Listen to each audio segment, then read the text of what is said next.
आज आपण बनवणार आहोत गवारची भाजी। तर एका पातेल्यामध्ये मी आता 2 पळ्या तेल घेतलेलं आहे। तेल तापले की आपल्याला आता त्याच्यामध्ये 1 चमचा मी मोहरी टाकली आहे, अर्धा चमचा जिरं, आणि हे दोन्ही तडतडले की त्याच्यामध्ये मी 1 कांदा आणि कढीपत्ता बारीक करून टाकलेला आहे।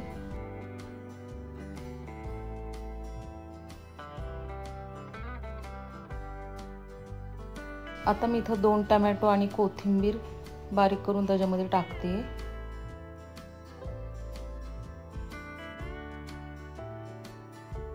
हे आपल्याला सर्व व्यवस्थित मिक्स करून घ्यायचंय।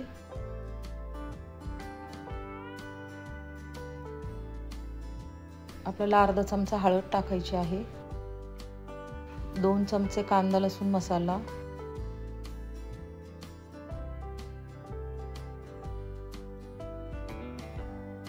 आणि आता आपण ह्याच्यावर झाकण ठेवून 2 मिनिटं ठेवणार आहोत।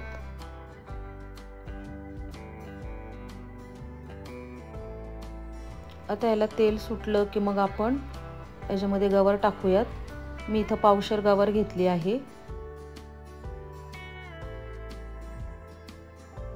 आणि सर्व मिक्स करून घ्यायचं आहे आपल्याला हे,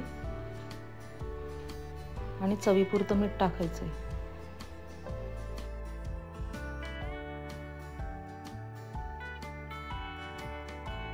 आता आपण ह्याच्यावर झाकण ठेवून 10 ते 15 मिनिटं याला शिजवून द्यायचं आहे।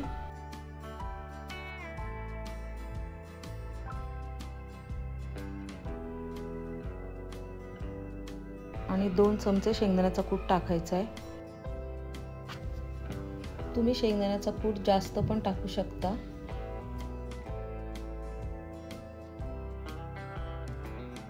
आता आपल्याला झाकण ठेवून याला 5 मिनिटं एक वाफ येऊन द्यायची आहे। आणि ही आहे आपल्या एकदम साधी सोपी पद्धतीने केलेली गवारची भाजी। ही अशी साधी सोपी रेसिपी आहे, तुम्ही नक्की ट्राय करा आणि अशा साध्या सोप्या रेसिपींसाठी माझ्या चॅनलला सबस्क्राईब करा।